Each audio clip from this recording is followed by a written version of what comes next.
Hey guys, you ever had the urge to do something really nice for your special lady friend? Well, take my advice. Go down to Costco, get yourself some flowers, splash on some Dracar, and get your girl on over to the Comfort Suite Inns on Highway 35 in Austin, Texas. There, once you're done standing in line, waiting for 5 construction workers who insist on paying cash only, I promise you, you're gonna have a magical night. Tell them, girl. Yup, it was a good one. This is your sweet romance tip from Jimmy James. Enjoy the show. Check the mic and make sure it sound right, boys. Hey listeners, ever wonder what it would be like to sell everything and travel the country at the tender age of 50? Well, with our last kid off to college and the ability to now work remotely, we've decided to do just that. So we're selling the house, loading up the dog, and hitting every city from California to Florida. We're scouring the country for a new place to call home and dragging you into every restaurant, Airbnb, and tourist trap we encounter along the way. This is the Skip Town All-Stars podcast. Giddy up, All-Stars. How are you? Welcome to our very Texas-sized episode. Are you excited? Very. We do have a lot to tell you. We are going to stuff 5 pounds of manure into a 10-pound sack. Okay. I just realized I said that wrong. Completely wrong. It's 10 pounds of manure in a 5-pound sack. I totally botched that. I'm sorry. You're from the country. You should know this. I know. I should totally know this. I reckon. Anyway, getting into the Texas episode. So you know that we did an interview already with our daughter in Corpus Christi. You probably have heard that episode. And you also know that our last episode had us hightailing it as quickly as we could out of Roswell, because although Denise was converted into an alien conspiracist, A little bit. I was less than impressed with Roswell. So anyway, we hit the road. We ended up landing in Abilene because of our rule. Do you want to tell them about our rule, how it works? So we talked about it once before, maybe twice, that we have a pretty strict rule we really do adhere by, which is we try our best, as I say it's strict, but we try our best not to travel more than 6 hours in a day. And if the trip is going to be longer than 6 hours, we will stop in a halfway city. And if the trip is a full 6 hours, then we actually do try to stop for a lunch at the 3-hour mark or a late breakfast or however it works. Well, when we left Roswell, our goal was to get to Waco, Texas. And Waco, Texas from Roswell, I believe is 7 hours, if I remember correctly. And so for us, we still wanted to adhere to that rule, and we decided that the halfway mark was a city called Abilene, Texas. James found the city, and he's been the one pretty much who will find the cities for us. Like if it's a longer travel than 6 hours, he'll say, let me check and see what's the halfway mark. So he found Abilene, and we ended up arriving in Abilene pretty late. I was searching in the car for places to eat because we were definitely hungry. We didn't stay in Roswell to eat anything, and we knew we were getting into Texas and just wanted to have like some Texas barbecue. Like that was really what we wanted. But unfortunately, we were getting in at like 9 o'clock. And although it was a Friday in Texas, Abilene isn't Dallas. It isn't Austin. So things aren't open till 1 or 2 a.m. It's a little more sleepy, yeah. Yeah, and we were finding that where our hotel was situated, because we decided to stay in a hotel that night since it was only a one-night stay. We were going to do a hotel. Everything around us was like fast foods. So I'm trying to find a restaurant. And as we're pulling into the hotel, James says to me, oh, look, there's a Hooters. Hooters. So I started laughing and I was like, oh, I've never been to Hooters. And so I was like, let's do it. And what did you think? I was pretty surprised. I mean, I know you're always up for a good time, but when I said let's go to Hooters, I didn't think you wouldn't want to go there because of the Hooter girls or because it's a guys hangout or it's a sports bar or anything. I just thought you would say, you know what, I'm not really feeling wings. Like, can we eat something different? So, but when you said you were up for it, I was like, oh, this is going to be so much fun. It's true. It's like I've never been to a Hooters. So I was like, okay, let's do this. Let's see what all the hoopla about Hooters is about. Yeah. Totally. So we get to Hooters, we get out of the car in the parking lot, and we're walking in the front door. And what's happening there, hon? That was fun. Okay, so we're walking in, and there is a really, really drunk guy walking out with a bouncer saying to him, "Are you sure you're okay? Are you sure you're okay?" Well, as we're walking by, I'm thinking he's not okay. And James verbalizes to me, that dude is not okay. Yeah, that dude is not okay. He should not be like climbing into a car with his own set of keys. No way. Right. And I was thinking the same thing too. Like, oh my God, they can't let him get in a car and drive. But I got to be honest, I was really hungry. So he had to be secondary. It looked like it was a long conversation and it had no time of ending soon. So we went inside. Yeah. We're like, this guy's got it. He's going to handle it. This Hooters bouncer, right? Right. Like, what could go wrong? A Hooters bouncer and a drunk guy. So we walk in, and it is like a man's paradise.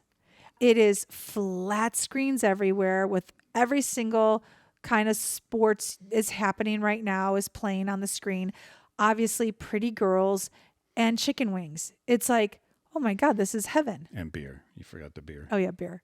So when we walked in, the first thing I thought was, well, I don't want to sit at a table or a booth. Let's go sit at the bar. Like, let's do this. Like, we're in Hooters. Look, if you're in Texas, you got to do Hooters. And if you're at Hooters, you got to do the bar because that's where all the action happens. I mean, if you're going to go. We did. So we just walked right up to the bar. Now, mind you, the bar is square, so you can just see everyone across from you, to the side of you. It's pretty great. And we sit down, and right away, Mr. Social, who's not social at all. Come on. I'm very social. Whatever. Very social. He just likes who he likes. That's it. He starts chatting it up with these two young guys sitting next to him. And I say young because anyone younger than 50 yeah, I mean, is they're young. two young 30 husband, father type things. Right. So we sit down. I order a shot because I really needed one and a Coke. And then he gets, I don't know what you got, but whatever. All of a sudden, he starts talking to these two guys next to him. And right away, they're engaged. What happened? Well, what happened was I sat down, and this Trey and Robert, I just want to give you a shout out if you're ever out there listening anywhere. They're way too young to listen to our podcast. But anyway, so Trey looks over to me and he goes, "Oh, you just missed all the fireworks, sir." And I go, "Oh, really? What happened? Tell me, fill me in." And he said, "Well, there's a drunk guy in here. He wanted to fight like 5 people, including that gentleman right over there." And he points at this gentleman across the bar who looks like the freaking Marlboro Man, like the guy you don't mess with. He's got a white 10-gallon hat on. He's got a clean, crisp cowboy shirt on. He's sitting there sipping his Budweiser with a 1,000-yard stare. And he just looks like, this is not the Chuck Norris type of dude you fool with, you know? And so I'm like, wait, he wanted to fight him? And, oh, yes, sir. He totally wanted to, like, he thought he was just going to fight everybody up in this bar, but he wanted to go up there and knock that gentleman's hat off. And I was like, oh, I would have loved to have seen that. And he said, he goes, "Oh, we were waiting for it, sir, but it did not happen. He got bounced out of here." I go, "Funny you should mention that. We just saw him on the way in." Yep, And that he was said, our "Oh." friend. Yep. So that was our friend. So anyway, you noticed that I'm talking to people. And then, Yeah.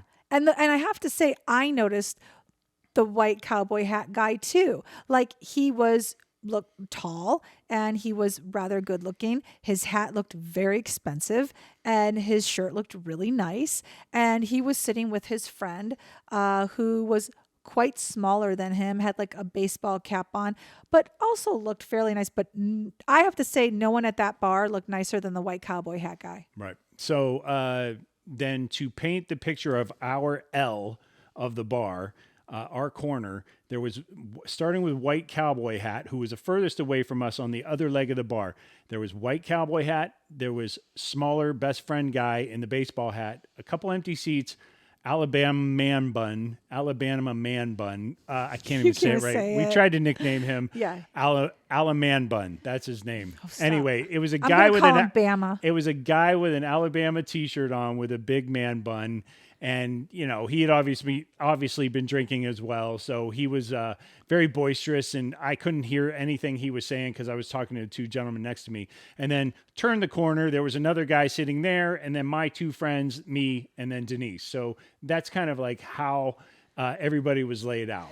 So then as James is talking to his two new best friends, I'm just hanging out and, just minding my own business. And all of a sudden, out of the corner of my eye, I see Bama Man Bun get off his stool and run behind us toward the other end of the bar. And he runs to the bouncer and starts saying something to the bouncer, being loud. And then he comes back to his chair. And on the way back to his chair, he's yelling, I don't know how they do it in Texas, but we don't do it in Alabama like this. And then he sits down in his chair. Well, then I look over and lo and behold, drunk man from outside who was outside with the bouncer and wanted to fight the white cowboy hat guy is back in. And so he's fooling now with Alabama Man Bun guy. Alabama Man Bun guy then says in very loud words that he just beat a murder rap and he's not going back to jail for this drunk guy. Yeah. So everyone at the bar now is aware that he just beat a murder rap and is not going to jail for this drunk guy. Then he says again. Over and over. I mean, it's going on for like 5 or 10 minutes. I don't know how they do it in Texas, but we don't do it like this in Alabama. And then now, mind you, the bartender girls were now yelling at Alabama Man Bun because they're like, you don't just get up and run around this place and scream. And then the manager and a bouncer were dealing yet again with this drunk guy, which incidentally, a detail I left out, Trey, one of my new friends, told me that, he's been in and out of here 3 or 4 times. So they had booted him numerous times that evening. Oh, God. I think a review of the bouncing policy is probably in order, but that's just me, from a supervisory standpoint. But I would say anyway, he's back in for like his 4th trip wanting to fight people. So now he's got multiple gentlemen who work at Hooters trying to get him out the door.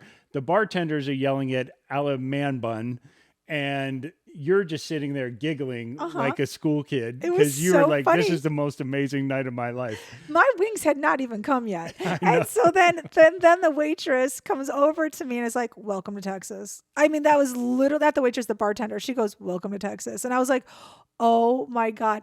Well, then what happens is out of the blue, it like came out of nowhere. Do you remember the white cowboy hat good-looking guy that we're talking about and his little friend with the baseball cap? His little friend with the baseball cap starts screaming. Now, it's no secret that I cannot always understand people if they have an accent of any kind. So to me, literally of any kind. To me, he was. You can't watch Peaky Blinders. No, you don't speak country. I do not. Yeah, and so all I heard was him yelling. But I couldn't hear what he was saying. But James knows exactly what he was saying because James knows redneck. I speak country. So go ahead. Alan Man Bun is going on and on and on about his murder charge and how they don't do it. And I'm just like, no offense, but I've never heard the term "don't mess with Alabama."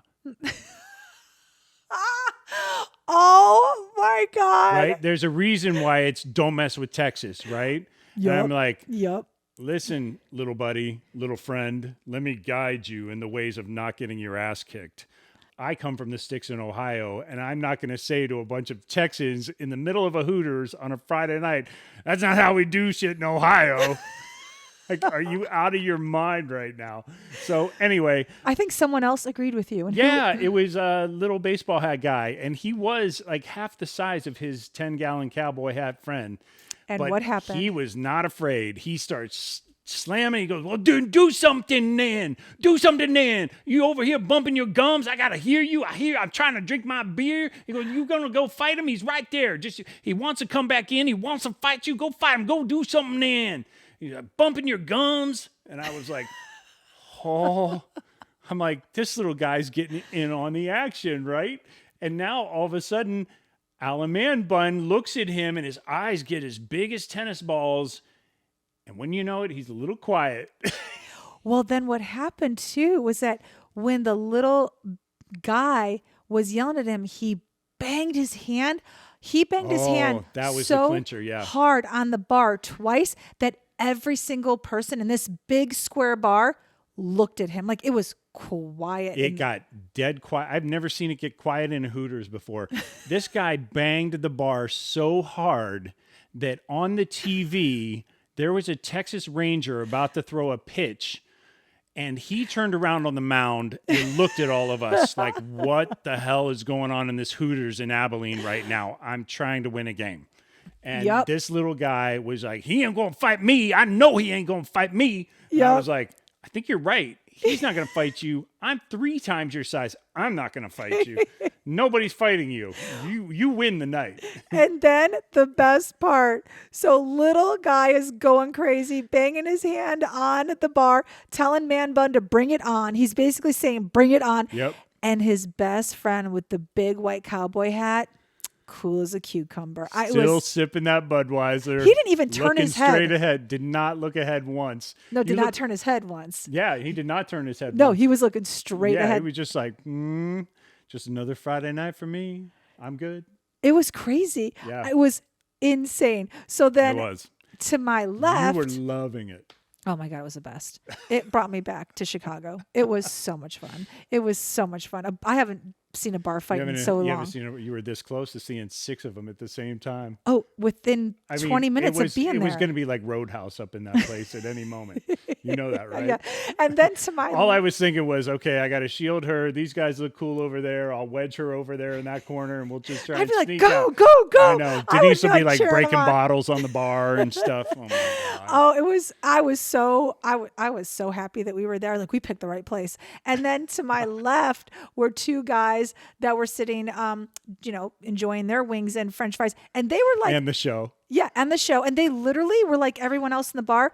Nobody broke like movement, if you know what I mean. Like, there was never, like, everyone turned and looked at little man when he banged his hand, and then they went right back to what they were doing. Yep. And then eating and drinking, and the guys next to me go, it's just another Friday night at Hooters. And I was like, really? Like, oh, every Friday's like this. I'm like, oh my God, this is so much fun. Let's come back. Yeah, totally. Oh my God. Well, we can actually. It's funny you say that, because I was looking at Ellie's schedule, and she plays Abilene Christian University. Oh, we're coming back sometime in October, I think. So yeah, we could definitely drop back into Abilene. That was a hoot, and that was a huge welcome to Texas. It really was. That was like. That kicked it off. It did kick it off. Yeah. So we left there, and we were having so much fun. James hung out with those 2 guys the whole night, and we were there for a couple hours. And it was funny because at one point, one of them leaned over and said something along the lines of, "Oh, am I taking up his time?" And I started laughing. I go, "This man has been in a car with me for 6 weeks. He has pretty girls. He has flat screens,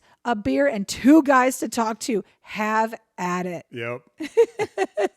The night didn't. The festivities did not end inside of Hooters. But wait, there's more. Well, we left out the part where Man Bun quickly asked for his check and made for the exit. Sorry, that was just a given. But yeah, he's right. When the hand hit the bar 2 times and shook the entire building, he immediately asked for the check. I'm not sure actually if he did ask for it. I think the check arrived though at one point or another, like very quickly. So whether he asked for it or not, he was out of there fast after the hand slam. And we're laughing like 2 little kids, like he. Yeah. And Great. and then we're done 2 hours later. I don't know if it was 2 hours, but whenever we left the Hooters, Man Bun was outside, and then when he saw us, we walked by him, he looked and he goes, "I'm going to ask for a refund." Like, good luck with that, bro. And then also there were 2 SUV police cars outside of Hooters talking to, I think it was the drunk guy. Yeah. So it was like, wow, it was like really happening in Abilene. Well, he did get a ride home that night. You're right. We didn't have to worry about him getting in his own car. Yep. And I'm sure Mr. 10-gallon hat guy left at closing time with his hat still intact. Mm-hmm. Yep. So then what happened was we obviously went back, and our plan was to go to Waco the next day. So I had Waco on my list of cities to visit when I knew that we'd be in Texas, because I really wanted to see the Davidian compound where David Koresh had his battle with the FBI and the Justice Department, and would not leave the compound for like 52 days. So I was really I really wanted to see it. I didn't know what it would look like. It could just be a plot of land, but because it was such a part of history and growing up, I mean, it was just in the 90s. So I was a young person and watching it on TV as it was up in flames. So I wanted to see it. I told my friend that I was going to go to Waco. And right away, she sent me a link to Magnolia Table and said, you cannot go to Waco without going to Magnolia Table. And I'm so grateful that Erin sent me that link, because she was right. How could we go to Waco and not go to Magnolia Table? So if you're hearing the words Magnolia Table for the first time, I'll explain to you. It is a restaurant that is owned by Chip and Joanna Gaines, who are the stars, creators, originators of an HGTV show called Fixer Upper. Now, I don't believe Fixer Upper is on anymore, but they may very well be showing reruns. But they also turned their little show into basically an empire. They now make furniture that they sell at Target and also at their own furniture stores called Magnolia Home. They have a magazine. They launched their magazine when magazines were dying because of the internet and digital content, but they decided to start a magazine, which is hugely successful. They've written books, and now they own almost an entire 4-block area of Waco called, Magnolia and Silos. Am I saying Silos? Magnolia right? Market and Silos. And Silos. It's a different vibe than Hooters, just so everyone's aware. Go Yeah, ahead. it's just a little different. Sorry. Okay, so when you go to Magnolia Table, because it's such a popular place because of their television show, you can't get a reservation. So the way we travel, we don't necessarily know where we're going to be in the future. Like I don't know where I'm going to be ever. If I'm the one planning, we don't know where we're going to be ever until 3 hours before, but go ahead. So I can't plan it for like 3 weeks in advance and make a reservation because I don't know if I'm going to be there in 3 weeks. I know usually like a week out. So I tried to make a reservation and they were like, ha, ha, ha, he. Yeah, not happening. But you can come and stand in line for 2.5 hours and put your name on a list and get seated. Well, Magnolia Table is open from 7 a.m., I believe, until 3 p.m. That I know. I think they open at 7 a.m., I'm pretty sure. And we only had one day because they're closed on Sundays. And even though we were going to be in Waco on Sunday, they weren't open. So we had to hightail it out of Abilene. I remember we had to leave Abilene somewhere around 9 a.m. and at the crack of like 9:47, we ended up leaving Abilene. Yeah, because here's what happened. It takes 3 hours to get there. And then I'm on a 2-hour wait. And so I had to make sure that we were going to actually be seated. I did not want to drive all the way to Waco and then tell James that we weren't going to be able to have food. Don't you deny my banana pudding. Go on. I have to tell you, I would be stomping my feet. No, I honestly, okay, so let me just interject for a second. I made the Hooters joke, but seriously, like I work in television and I'm familiar with the show Fixer Upper and of course HGTV and all of their offerings. And I actually, when she told me their names, they did ring a bell, Chip and Joanna Gaines, but I had no idea that these people have created a massive enterprise or using that show as a springboard. Yeah, it's incredible. I mean, we could do an episode just on Chip and Joanna. I mean, put it this way. They could start a religion and they'd be successful at that. Well, they just moved a church to their market area. They did. They did move a church to the market area. An old church. So maybe that's in the works. Well, now they're building a hotel right there. Any case, well, it doesn't matter. So what matters is that he knows nothing. All right. That hurts a little, but no, okay. I mean, okay. I'm oblivious when it comes to that kind of stuff. It's all right. Sure. But I have to tell you, when we got to Magnolia Table, because we got up so early, because we drove 3 hours, and because we're on such a tight time frame, I felt like all this pressure that like it had to be phenomenal. So, and I also, when I was walking up there to put my name on the 2.5 hour list, I was also nervous that we wouldn't get there in time for us to do it. We did. We got there at 11:45, so we must have left the hotel a little bit early. We got there at 11:45, and then our seating was at 2:15. So when I came back to the car, I said to him, just because I had to have this like insurance, I said to him, okay, so look, this place might suck. I was already fully counting on it. I'm like, oh my God, we're racing down the freeway and this place is probably going to suck. Now I had to tell him it's a 2.5 hour wait. Like he knew it would be a wait, and I said it might be 2 hours, but now I had to tell him it was actually 2.5 hours. So I had to preface it with, it might suck. So just so you know. And then his answer to me immediately was like, we drove here in 3 hours and we're waiting for 2 hours. I don't care if it sucks. We're going in. And I was like, okay. So, well, I just want to make a disclaimer for any of you who are from Abilene to Waco and know that corridor. If our timing's off, it was 2 weeks ago and we're not from here. So it may not be 3 hours to get there. It may be 4. I don't know, whatever. Just follow along with the story. Go ahead. Okay. So then, that's when we went to the Davidian compound during the time that we were waiting. But I'm not going to talk about that right now. Nothing sets you up for Biscuits Benedict like visiting a trench of, modern warfare. Go on. We'll talk about the Davidians later. So we're on Magnolia Table. So anyway, we wait. We go in. Okay. Oh, this is a tip for everyone. You guys, seriously. If you ever want to go to Magnolia Table and you can't get a reservation, you have to do the wait. Just know that if you go around 2:00, your wait is 20 minutes. So when we walked in at 2:15, there was a woman who walked up there and said, how long is the wait? And the girl at the front, at the desk, the hostess said, it's 20 minutes. And I was like, that burned your ass, didn't it? Totally. It totally did. And, I immediately told everyone then it's a 20-minute wait. Just come at 2. It's a 20-minute wait. Oh I literally would have stood on a freeway if I couldn't be like, it's a 20-minute wait. Come at 2. Yeah. But anyway, so we went. I took tons of videos. I took lots of pictures. So if you're following us on Instagram or on Facebook, I will post everything there of our experience at Magnolia Table. Suffice it to say, it was pretty damn good. It's pretty damn good. I'm not going to lie. It was good. I see why they are cajillionaires for sure. Yep. Because those biscuits that came out, what else? We did some We did everything. some sort of butter sampler or something like that. So they were served in little shot glasses. We did a butter flight. That's right. And what it was flight. Think about that.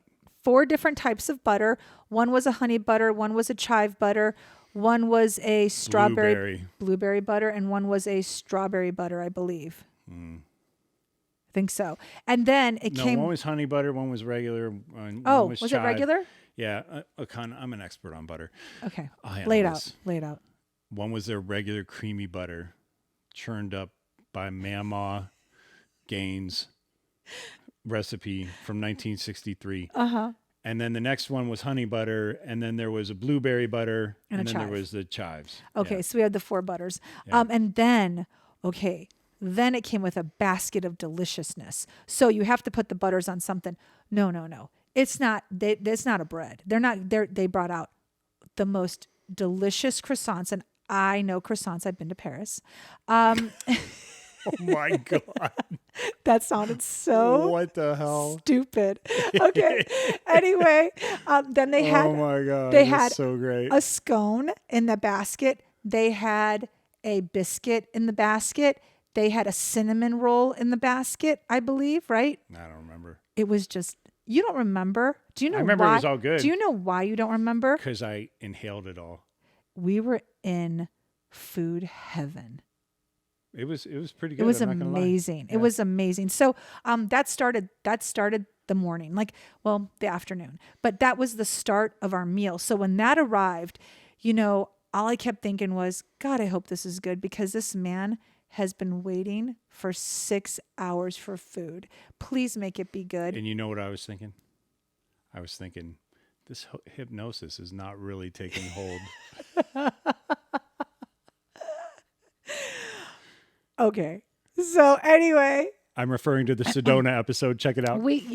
So it arrived. It was delicious, and then you ordered eggs Benedict on their delicious biscuits. Biscuits Benedict, yes. Yeah, and then I ordered. We wanted to try something different. He did breakfast. I did lunch. So I did chicken salad with a croissant because I couldn't get enough of the croissant, and then. Because you've been to Paris. Yes. Exactly. And then I ordered a strawberry lemonade spritzer, something that was the most delicious thing. It reminded me, oh, here we go again, Oh, of Lord. being in Dubai. Oh my Do you God. believe I just said You're that? so name dropping Do you today. believe That's I awesome. said that? Oh my Oh my God. God, what's so wrong with me? Okay, anyway. Meanwhile, I had coffee made from Papa Gaines' secret bean roastery in the hills of the Himalayas. Go on. Anyway, everything we had was delicious and worth the wait. I cannot stress it enough. Like, you know, living in a city like Los Angeles, there's so much hoopla around certain restaurants. And James and I are both huge believers in, yeah, that's not that good. Like, there's Well, you no get reason big- to ever wait. You get big hits and you get really bad misses when, Well, when that happens, you know. but like, we so- bo- like sometimes, yeah, okay, the hype is worth it, but you know, No, that's hardly ever. I mean, I'm trying to say that you and I are generally big believers in that it's never worth the hype, and we never have ever look, waited. I mean, we like, never have on the waited. drive there, I was certainly like, oh, this smells like a tourist trap. Like this smells like the Waco version of Times Square that she's talking about. Yeah, right now. and I'm not a huge believer in just, I don't know, like believe in the hype. I really don't. There's phenomenal restaurants in LA that are booked for 3 months out. You will never see me call in to get a reservation because to me that's just dumb.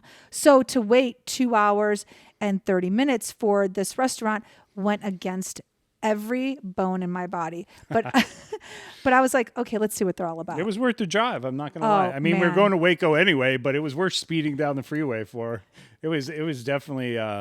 It's everything. It was a good meal, but I mean, so the meal was good and whatever. We've had good meals and that's great, and the place was good. No, but I want to say, like, you guys, the decorations are incredible. Like, what you know about them on their show, it is reflective in the restaurant. I mean, down to like, even like the little plates that they have and the light fixtures and the glasses. I mean, there's no question. Like, when you go into a chef's restaurant, when you've been following a chef, let's say on, on television, on what's the cooking show again on TV? Food Network. Yeah. And you go into his restaurant, people will always say, oh, it was this, it was that. It was very reflective of the chef. This is very reflective of their show, who they are, and also the people that work there. So not everyone, but I do have to say the people I interacted with, starting at like the girl at the front tent, because they don't even let you in. There's a tent that you're greeted in a tent and a canopy, and people are waiting, and then you go in and you're greeted by the hostess. But whatever, everybody you met, they all know that you're traveling from a distance. It's no secret that it's not visited by locals as much as it is fans, and they treat you as such. They treat you so well when you're there. I loved it. I loved everything. I was not disappointed at all. These people are amazing at what they do because they're running a restaurant in addition to everything else they're doing, and everyone in that restaurant were so professional, and the food was so good. Like, I can't explain it. Like, how do you do everything so well? Like, their restaurant is just one venture in their entire empire. And that was done as a 10. It's mind-boggling. Because then after Well, that's what I that, was going to say. I mean, look, the restaurant was great. And yeah, I mean, the meal was fantastic and all that. But to me, that wasn't the most impressive part. Like, I know. That's like what's crazy. It's like, especially like not knowing the full scope. It was great for me to see it as a first timer. The Magnolia Market and Silos area, which is in a separate area from where the restaurant okay. is. And that, let me tell you a little something about that too. Okay. If you can't get into Magnolia Table, they have a little Magnolia Table at Magnolia Market and Silos. This is an insider tip. Yep. And so you can get their favorite meals there also. It's at a window, and so you have to take it to a park bench. Or, I'm sorry, a picnic table. So sorry, a picnic table. But if you can't get into the restaurant, just go to the Magnolia Market because they have an outpost there. When I walked up, I was like, oh, I literally could have had my chicken sandwich there, but it wouldn't have been the same experience. But okay, so Magnolia Table is not located where their Magnolia Market and Silos is located. So you have to get in a car and drive, but it doesn't even matter because it is worth it. So when I hear of Waco, I think of the Davidians. When everyone else hears of Waco, they think of Joanna and Chip. And if you ask a person that lives in Waco, they will never mention the Davidians. They always say Joanna and Chip put Waco on the map. And if you look at this 4-block radius of what they have done, maybe it's more than 4 blocks, but they have taken an entire area of Waco and have transformed it into I don't even know what you call it, you guys. I don't even know what the hell you call it. It's like it's an entertainment complex of sorts. Thank you. It has they have their restaurant, they have a bakery that just sells baked goods. They have line a store was with around all the their block. homeware. They have a huge artificial turf area where the kids can play, big Jenga or cornhole or whatever. They had soccer balls. Like you open up a cabinet and there's footballs, soccer balls that they provide for the families and kids to hang out. Like they have food trucks everywhere serving different items, mostly I think like ice cream and stuff like it, mostly dessert based, right? I think whatever. Anyway, they have a few I think food they had tacos too. And they had they have food trucks scattered around. They have their own coffee shop. What was the other thing? A church. Oh yeah, they have a church. Okay, and then they have Magnolia. They have Magnolia store. So their store with all their furniture is there, and it's enormous. There's 2 stores. In fact, there's one store that has just accessories, and then another store that has all of their furniture. So, okay, and they have a whole area of just stores for clothing. Here's what's amazing. They have their name on everything. Like I'm trying to explain it to James. He had dropped me off and then came around and he was finding parking and I was walking around. Like, okay. Well, you mean they get a piece of everything? Their name. Yes, but their name is on almost everything. Like I can't even go into it. It's too hard. It's just like everything there is branded, right? Everything there is like I thought I understood you that day. So everything there is branded toward everything they're about. So so they have. Let me just hold on. So outside, so in this complex that James is describing, inside the complex, along with everything he told you, they also have clothing stores, like cute little clothing stores, but they all look the same from the outside. But when you open up a door, you walk in, and it's all like leather purses and belts. Then you walk into another one. It's all jeans and cute little blouses. You walk into another one and it could be cute shoes.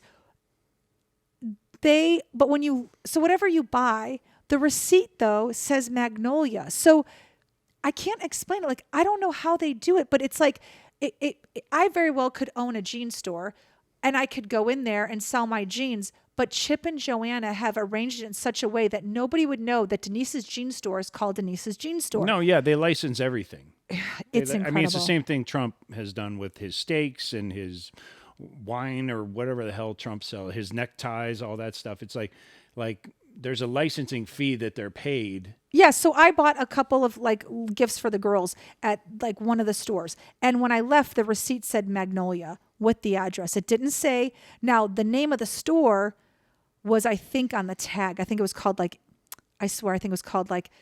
Alice and something leather goods. But when you left, the receipt just said Magnolia. And I said to James, I said, so you all have to look the same. The stores all look the same. Like the merchandise may be different, but each an individual boutique looks the same inside, like the aesthetic. And I was telling James, I said, I've never seen anything like it. I'm a 53-year-old woman. I've traveled. I like to shop. These 2 people have created an empire, a look, a feel. I can't explain it. It's what's so interesting is unbelievable. it's all from the standpoint of sort of product lines and commerce. So you can go to Dollyland and that's like Dolly Parton's got her thumbprint all over all that, but that's like kind of an amusement park, right? Like this had amusement things in it, but it's not a carnival of any sort. It's not like, so it was really like a place where you could drag your kids and they would be totally fine figuring out something to do within that complex, like stand in line at the ice cream truck while you're going over looking at plateware. You're saying it's a complex, though. There's no roof on it. It's all outside. No, it's beautiful. Well, yeah. I mean, I don't mean it. It's not an arena. Right. It's like an area, whatever you want to call it. It's, you said it's 4 city blocks. So. Yeah, and it's outside. It's just, And then they started taking over. Like if you're in there, you look across the street and there's all these shops that look exactly like this complex. So now they're taking that over, and then they're starting to take over a hotel. I said to James, they're taking over Waco is really what's happening. oh, they could legit. I think there's something nefarious happening here. They could stop it. They could start a religion and they would be successful and people would follow. Like that's how powerful, brilliant, wealthy, like these two people are. Just all I kept thinking was, who's behind this? Like you can't go from a little HGTV show to this and a Magnolia Network. Like, I don't know. We're going to Well, you can. You absolutely can, because they have. It's unbelievable. It's worth the trip because they have the right people doing the right things for sure. Yeah. And you know, frankly, they probably, they thought big, or somebody thought big enough of them in the beginning. And this little roadmap that they've laid out for themselves, you're right. It's huge. It's really impressive. So,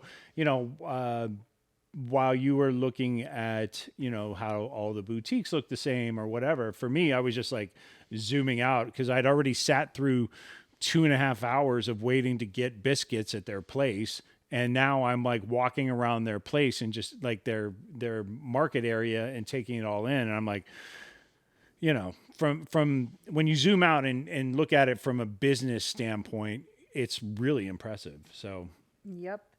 And I would say that if you are fans, go. There's no reason not to. It's worth it. If you're a fan of theirs, if you've read their books, if you get their magazine, you have to see it in person. I'm not even a fan. I know who they are. I can never say I'm a fan. I think I watched a couple of shows. I'm a fan now. I am too. I mean, just seeing it. I am it's too. Like, I mean, I'm not going to watch other shows or whatever, but it's like, when I get the blurbs from Wall Street Journal or any of these, news sources and I see their name, you better believe I'm going to read the article from now on. It's really impressive. Oh, and by the way, I'm going to be working on a show for them next month. So did I leave that part out? That's so crazy. That was weird. So we leave Waco, and how many days later? No, we got plenty to talk about Waco. I know. Yet. I'm saying we left Waco. How many days later did you get a call for a show on the Magnolia Network? 2 weeks. 2 weeks later. Okay, that's really weird. Yeah, it is. I can't really talk about it though. It's a pilot, and I've signed an NDA.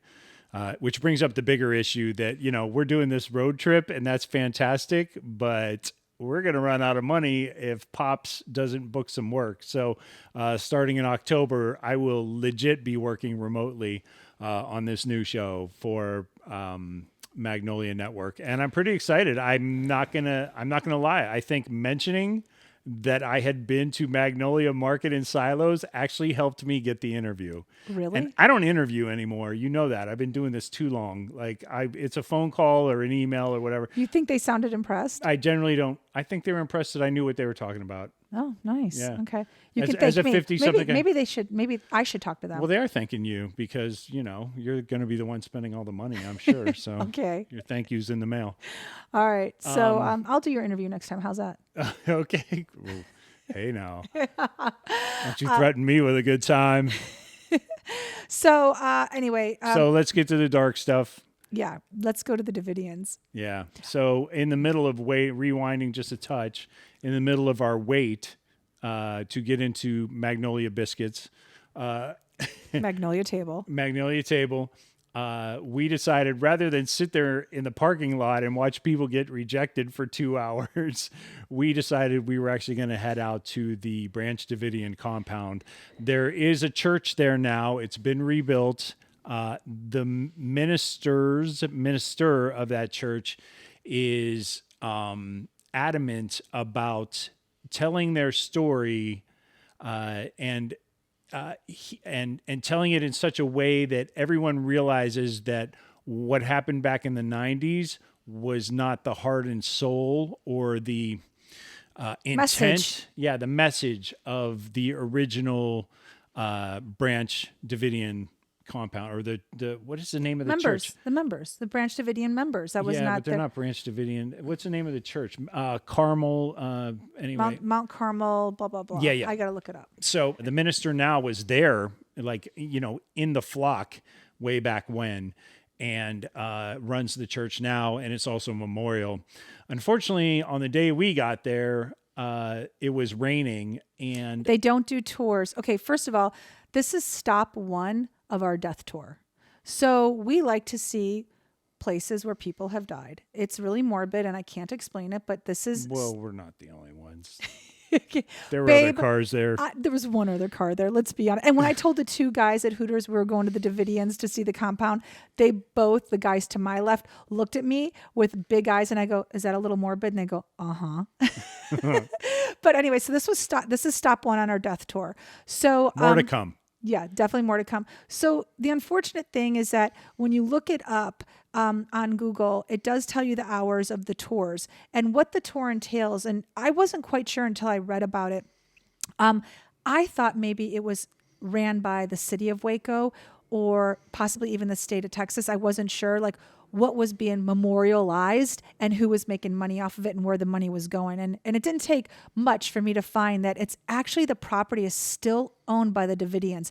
The FBI didn't take over the property. They just had a search warrant. And that's where this whole siege, took place. Yes. But the Davidians actually own all those acres of land. So when this, moment happened, this incident, and the Davidians started, according to them, getting a bad rap and a bad name. A lot of Davidians left the area, but they still obviously held on to the land. So what they ended up doing was, as James said, this minister was actually a follower of David Koresh's, but then he left because he felt that David Koresh didn't adequately... I can't, I'm not Well, going to he felt like he was taking their message in the wrong direction. Right. And you could read about this yourself. We're just proved paraphrasing. to be true. So, Yeah. So I'm obviously paraphrasing, but yes, James is right. He left, and because he felt like the message wasn't going in the direction that he felt the Davidians had wanted. So when this all happened, namely, David Koresh was not the Son of God. Yeah. Then this minister came back and now they do tours and it's donation only. But the tours are only done when weather is good because it's an outdoor tour. And this day, it was pouring rain. And so I said, let's just go anyway. And we did. Again, if you follow me at Skiptown Denise and our Instagram at Skiptown All Stars as well, I'm going to post a lot of video and pictures because we went there. And the most intriguing thing for me, I mean, there were several, was the FBI house. Yeah. So the house across the street.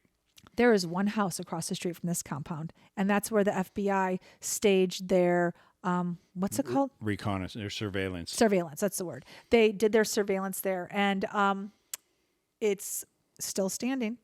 Now, it says that no trespassing, private property. Who knows if it's really private property? I took a ton of pictures. I mean, I literally I was at the fence, at the gate, and it's just like one of those like wooden gates that comes up to your waist. Now, the compound obviously burned, but as James said, because you did say they rebuilt it. Well, for the longest time, I mean, I actually went on Reddit leading up to this, and there were people complaining like, "Oh, now at the site, like they took out the old burnt school bus and they took this out and they took that out," and it's kind of like, well, yeah, I mean, I don't particularly feel like visiting a memorial. Like if it's a memorial and they're charging people to get in, then obviously they recognize that people want to remember this event or understand more about it. So I don't particularly feel that part is morbid. What is morbid is going on Reddit and saying, damn, this place sucks now that they took the burnt school bus out. Oh my God. Weirdos. I know, but I don't know why you go on Reddit. I told you Reddit sometimes is crazy. It's good. I like it. So anyway, but when you go there, information there, it's all true. No, it's not, but okay. When you go there, the tour is meant to inform you about what the Davidians really truly believe and what happened there and their version of why it happened. So actually, to be honest with you, I was really super interested to hear what their version is of it. I have what Wikipedia's version, I have the FBI version. I would love to know from a true Davidian what their version is of why it happened. We didn't get that. We're going to have to save that for the next trip to Waco because I know it's out there. We just couldn't get to it that day. It was all fenced up, but we took some photos and You know, it was pretty heavy being out there just thinking about it. Like, Yep. you know, knowing what happened, knowing about the school children and all that stuff, the church kids. And it's very it's far out. messed up just how, you know, sort of avoidable that thing can be if people just critically think for themselves. But, So like 25 children so died. that was a downer, but then we had biscuits and Yeah, the things one got a thing little I bit- want to go back to Waco real quick. It's really off the beaten path. Oh, so yeah, the it is. Davidian compound is not easy to find. The main road in ends at gravel, and then you make a left, and then you can see the church. When you are driving there, I can just speak for myself. When I was driving there, I just thought like, wow, they really were in the middle of nowhere. Yeah. And how easy it is when you are away from everyone to create your own laws and rules and whatnot. I mean, they really did there was a compound and it was really far off the road. And that gravel road, their compound was also far off the gravel road. To see it in person is just, I don't know. It's something. Well, that's what all great cult leaders do. I mean, they sequester their followers from their families or from, you know, public scrutiny or just the public at large, you know? It's kind of like, I don't know how many bullet points there are to becoming a cult leader, but I know that's at least one or two of them right there. So Yeah, they hit that one, and people would obviously disagree with you that they were a cult, but in any case, whatever, that's a different subject argument. They really were away from a lot of people. yeah. Okay, so so that then was a after- downer. Then we did the Magnolia Enterprise stuff. Yeah, it really was. It went from And we were still feeling a little sullen, although a little slightly energized after visiting Magnolia. But the only thing that could really get our minds off of everything tell was a me. Baylor football game. Is that what it was? We went to the Baylor football game. Yeah, and we watched them beat the crap out of Albany from New York. Those poor kids were in our hotel. Yeah, so I had to explain to Denise. They were in our hotel. We didn't see much of them after the game that night, but they lost like, I don't know, 757-7 or something like that. But the game itself was great. I had to explain to Denise that, you know, for the larger Division I NCAA football programs, the first 3 games of every year generally go like this. If you really want your team to be in contention for the playoffs in Division I, then you will schedule a game with a very tough opponent for your first 3 non-conference games. So, you know, Ohio State played Notre Dame this year. Those are very big names. Everybody knows who those schools are. But then the following week, Ohio State played Sister Mary Elephant's School for the Blind. So when we were in Baylor, they were playing their version of that school, Albany, New York. And I had to explain to Denise that she said, this is a shame. Like, they send these kids out there. It's a meat grinder, literally. Oh, it was so I felt so bad. And I for said, those yeah, kids. but the school's getting a ton of money for their other programs because Albany, New York is, you know, I mean, they're making bank off of this game, watching their young players just get their Okay. heads kicked around for 48 Okay, minutes. seriously, as like a non-football player watching person, Denise all I wanted saw, to represent them as their mother and say, I want all my kids off the field right now. This game is ridiculous. Oh, you know what it looks like? Have you ever seen like the cartoon where like, or I don't know, whatever, the show or whatever, where people are flying up in the air, Yeah. like they're running like through a Yeah, crowd. like a bad Adam Sandler movie. And people are just flying up in the air. Yeah. That's what this 2 hours of these Yeah, kids. it did. It looked like Porky's. It's like limbs everywhere. Yeah. I felt so bad for them. Yeah, they got their asses beat. But you know, it's just how it is. It's like, That's hey, an understatement. yeah, like you kids want new uniforms, you better get your asses down to Waco then and play Baylor. It's like that's how it is. You know? It's like, listen, the softball team needs new bats, you know? Like, it's up to you guys to go down there and not get hurt for when we get into conference play. There's no way. If my kid were a football player or the quarterback for that Albany team, I would be screaming and crying because he is just getting sacked after sacked after sacked. Yep. I know. And there were players probably on that field. They're like, they're looking for they're like, we're pretty good. Like we could win our league, our conference this year, which is much lower a conference than the one they're currently playing an opponent against. But they're thinking like, oh my God, I just got to stay healthy so that when we go play Eastern Central Michigan Tech, like I can actually survive and we could like win a championship That this had to season. be the longest 2 hours of those kids' lives. Oh my God. Yeah. Well, I mean, they got to do it. I think I think most of those sort of subdivision NCAA 1 schools have at least one of those games on their schedule every year. But it was a perfect date night. Denise is always dragging me out to these sporting events. She just cannot get enough. So I suffer for my love, Thank you. Yeah, no problem. So anyway, next morning we got up. Did we stay in Waco again? We left because we were in that dingy hotel. Yeah, we left the next day because we went to the West Festival. Oh, that's right. So at the Baylor game, there was an older gentleman and his much younger wife who were kind enough to tell us about West Texas, Texas. It's literally like the name of the town. And they were having... I'm laughing because you know why I'm laughing. You're laughing because I just said an older gentleman and his much younger wife. And you almost totally embarrassed us by saying, "Oh, is this your daughter?"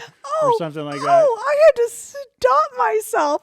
So I'm talking to Honey, him. we're in the South. Like things are done different here. It's not. Think of it as Beverly Hills. Okay, It's not just different in the Beverly South. Hills. It's like everyone has a young wife or girlfriend. It's stupid. I know. Think of it like It's no different than. Don't say it's different in the South. It's just like that everywhere. You don't think No, I don't, old I men don't- in I don't think- Ohio I don't think date 80-year-old younger- men. No, I don't think they marry 50-year-old women. I mean, maybe some. Okay, we're gonna call Uncle John and ask him if he has any friends who have young All right, I'll wives. call Uncle John. Anyway, Okay. I don't know if Aunt Jackie's going to let him talk, but that's fine. Okay. But so I'm talking to this gentleman who's got to be like 70, and he's telling me that he's an alum of Baylor. And I was just about to say, "Oh, so your daughter went here also?" I was just, and then something told me to stop. So, Thank God. And so I figured that if his daughter had gone to Baylor, he would have said, "I'm an alum and so is my daughter." But he didn't say that. So I didn't ask if the daughter was an alum of Baylor. And I'm so glad I didn't because it was in fact not his daughter. It was his wife. No, it was his girlfriend. Oh, nice. He still may be married. Oh, yeah, that's a good point. Oh, man. Anyway. So yeah, it was his girlfriend who doesn't live in Texas. She lived in Colorado. Well, you got a lot of information out of them, didn't you? I did. Wow. Mm-hmm. Okay. And one of the tidbits of information you got from them was to head out to West, Texas, and they had a carnival called West Fest. And we got there and quickly realized we couldn't take our dog inside. So that was a wrap on that. But that whole area, I guess, is a really Czech Area. a culturally Czech area. Yeah, So it's kind of crazy. Like they Czech Republic, Czechoslovakian, whatever you want to call it. There Yeah. are a bunch of people there from the Czech Republic. Yep, it's a very Czech area, and we were told that they have really delicious, of all things, barbecue. We stopped for gas, and I was like, oh, you know what? They're selling kolache. My grandmother was Czech. My great-grandmother was Czech. So, yeah, I'd love a little slice of kolache. But we got in there, and we realized, oh, my gosh, there's a lot more to this place than just No, kolache. you're not even remembering it right. I'm not? Not at all. I'm totally remembering. No, you're it not. right. So what happened was he God. told us that the food at the West Fest was incredible. He said it's just incredible. Well, Yeah. we couldn't get in. Then we were Oh, hungry. we were looking for a place to eat. Okay, so I'm going to tell the story. So we were hungry, and I looked online of where to go that was open because that little area, all the restaurants are at the festival. So they're not open. So they're closed because they're at the festival. And what kept coming up over and over again was this, how do you say it? Schlotsky's? Slovaceks. Thank you. And so that place was open, and it came up as like gazillion reviews and 5 stars for barbecue. And I'm like, how is this Czech place the best barbecue? Like, and every review was like, best barbecue in Texas. And I'm like, crap, no way. I need to see it for myself. But truthfully, it was the only place that was open. We had the address for the Schlotsky's. Slovaceks. And so we had the address, but did not know that it was actually a gas station. Like legitimately pull up and I go, there it is, but it's enormous. I mean, just enormous. Think There of was like a long line of people waiting for food on both sides, the bakery and the barbecue. Yep. And we had such a good meal. I had a brisket sandwich on homemade bread that they make right there. The barbecue sauce was delicious. The brisket was insane. I think I had potato salad with it and a pickle. It was one of the best brisket sandwiches I think I've had in Texas so far. That bread, I'm still thinking about it. In fact, I asked him any way that we could go back and have it again. It didn't happen. Well, we'll do it when we go see the Branch Davidians next time, I guess. Okay. So anyway, so that was really, really delicious. It was really good. I had the spicy barbecue sauce, and I got to tell you, that would smack the balls off a coyote. It was so good. It was delicious. It was Don't really good. know what that means, but okay. And then like I posted a picture on Facebook of us being in West Texas, and somebody said you have to go to Slavik's. Slovacek. So I responded. I You said, already said that. Moving on. no, I didn't What? say that. I did not say that. Somebody said we need to go there. So somebody on my Facebook said, Oh, oh my God, afterward. you need to go there. And I said, we've already been. It's Jennifer. And she said, I said, you've been there? I said, we were there. I go, you've been there? She's like, yeah, it's one of the best places to eat. And it was. So I was just surprised that somebody else knew about West Texas and knew of this place. So I guess it's a thing. Okay. So I think now would be a really good time to talk about, we had been in Texas now for a couple of days. We'd been to Abilene. Mm-hmm. We've been to Waco. Mm-hmm. We went to West, Texas. Yes.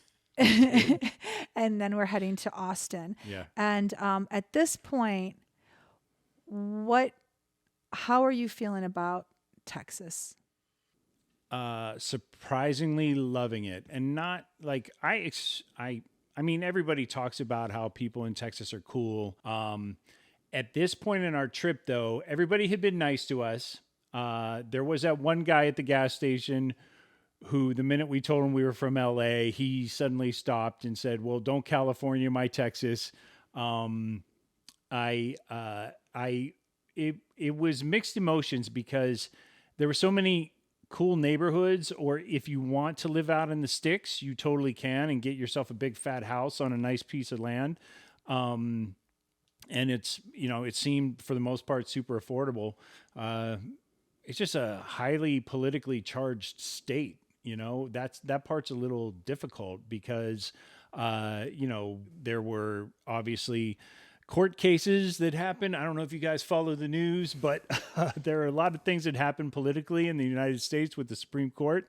And I saw as we were going around, like, I don't know if you pick up on this stuff, but, I read a little, I get around the internet, and I know what an Oath Keeper symbol looks like, or, I don't. a 3%er. I don't. What does it look like? I do. Well, I can't explain it on a podcast. I put it in the show notes, but basically, there are these little like bumper stickers or T-shirts, like these 1776 T-shirts that you see I've heard of. and all Yes. that other stuff. Yes. Like, yes, I've heard of that. Like all these little symbols for all these sort of paramilitary groups that have sort of burgeoned, like bubbled up in the United States, especially over the past 4 years. Like, let's just be frank, they feel comfortable walking around in the streets now and just being who they are, whereas, maybe 4 years ago they didn't. But what I will say is this. Did you see that while we were traveling? I saw a lot of it. In fact, I heard of a lot of it. Even when we were back in Roswell, there was a guy who was reading a placard with one of those shirts on,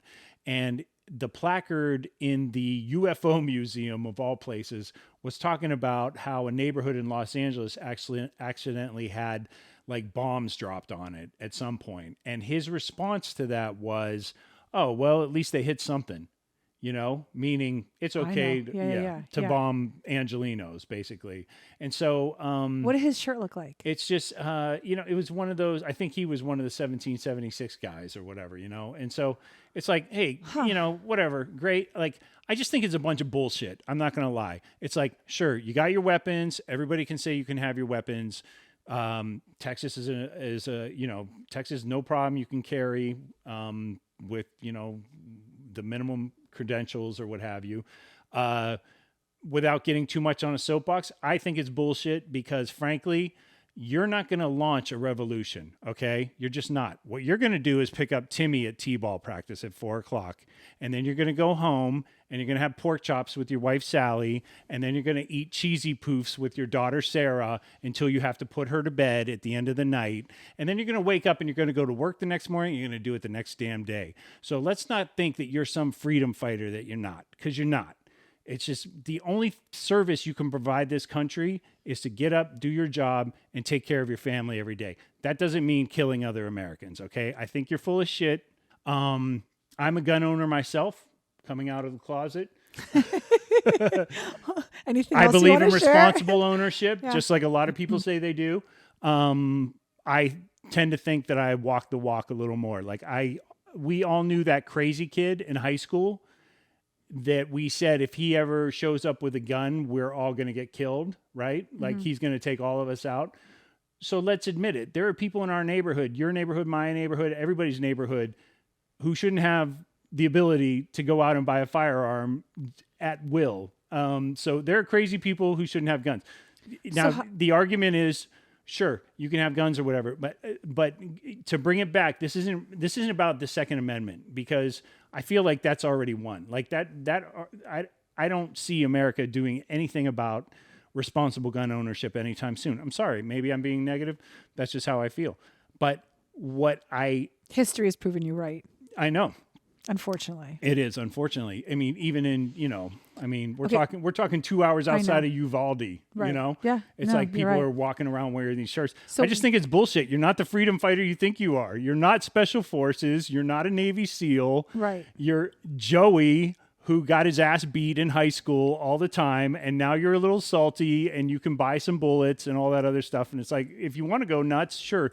Percentage wise, there's a fraction of people like that who are going to go out and do really, really nefarious things, But for the most part, beating your chest and wearing these stupid T-shirts with these stupid slogans is so immature. Like, just grow up, seriously. Like, So you saw that. Okay, so how does that, let's bring it back to the question of, did you think Texas was going to be what you thought it was going to be? it actually surprised me because So you saw those shirts. Was that the majority of people that you saw? absolutely not. It absolutely wasn't. It was a reminder, I mean, look, we come from Southern California. There aren't a ton of those T-shirts running around there, right? In fairness. We were in Seattle, not a ton of those T-shirts. Salt Lake City Airport, a couple of those T-shirts, but not many, right? You need to point that shit out to me next time. I'm actually... No, you have to. It's... Now I'm going to have to look it up. It's a disservice. It's like... it's. I can't be blind to that. It's but not that's fair. my whole point. It's like... I need to know my people that are around me. But that's my whole point. It's a bunch of bluster for nothing. So why bother pointing it out or magnify? They want you to look at it. It's kind of like, Okay. it's kind of like, it's their version of purple hair.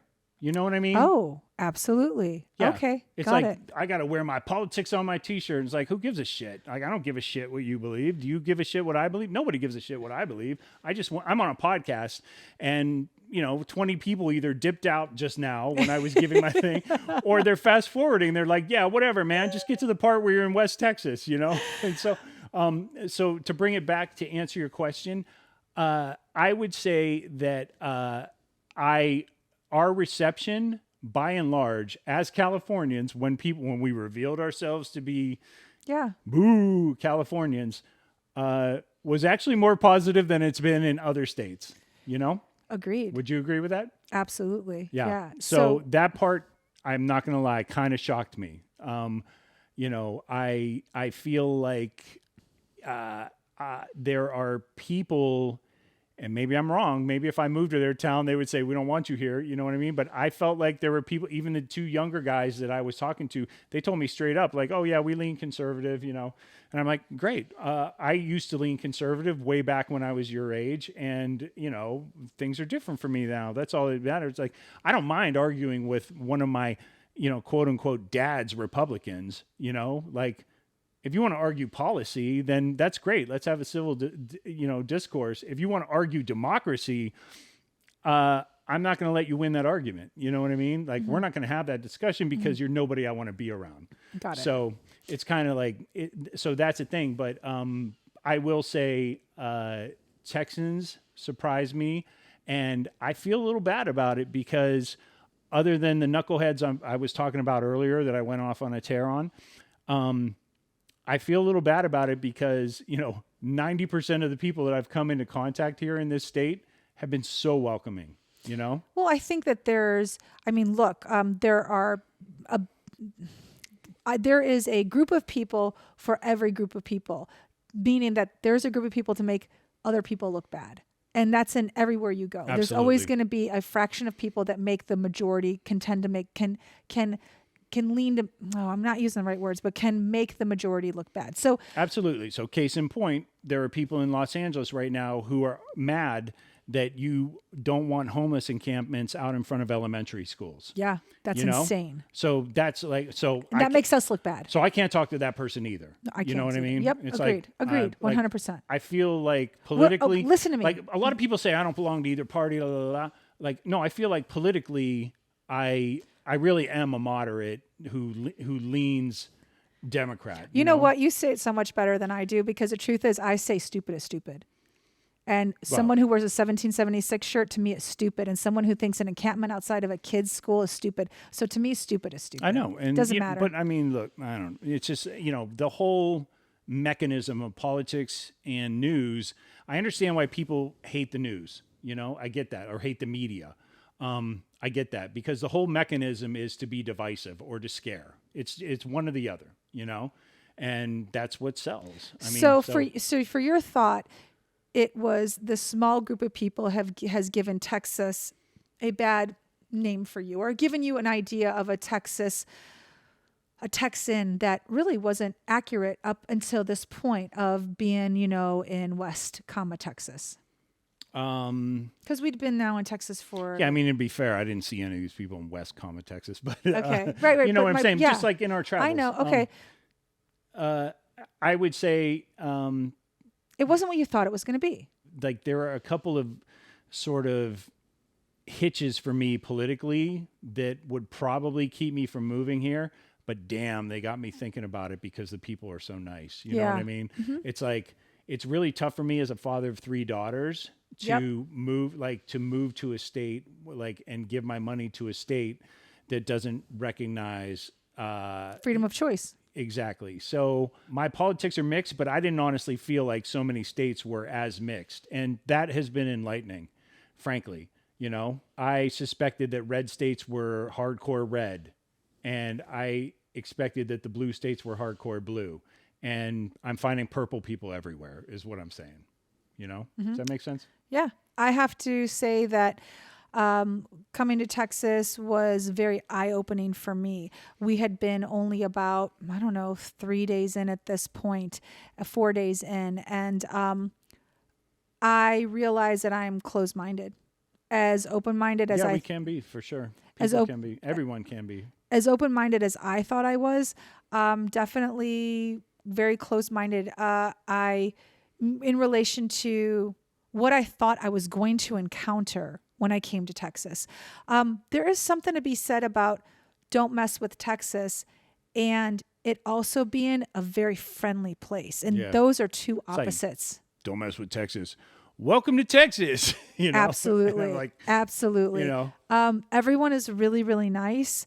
I have a very hard time rationalizing that. Our friend lives in Texas and he absolutely hates it and can't wait to leave. Yeah. I have to talk to him about why he hates it so much. There are many reasons why you hate or you can hate where you live. Sure. It could be based on bad memories. It can be based on your financial situation. It can be based on your job. It can be based on your love life. So all of those go into play when someone loves or hates a place they live. Just out of the gate, not knowing anything about Texas other than its politics, I was really pleasantly surprised with everyone I met. I'd been to Austin for about a week, but I really wasn't visiting Austin. I was visiting a friend, and I didn't really get to experience many people. Right. This was different. I really like it. It's so unfortunate that we have to think about politics when you and I are traveling. And it doesn't, not everybody does. My girlfriend, who is not conservative, she told me, I'll move to Dallas. I'll move to Dallas in a heartbeat. I don't care that they're red. She said, think about all the people that are Republicans that live in Los Angeles. Yeah, Orange County. Orange County, she said, and they have Sure. to deal with our blue stuff all the time. But I remember when my parents moved from Chicago to Florida, politics wasn't an issue. I knew when I was growing up, family members had to move for work all the time. I had more than one. My brother had to move from Chicago to Colorado. Politics wasn't an issue. Yeah. It's so unfortunate that we have to think about that wherever we reside. I really like Texas. I really like the people I've met. Everyone is so friendly. They stop and talk.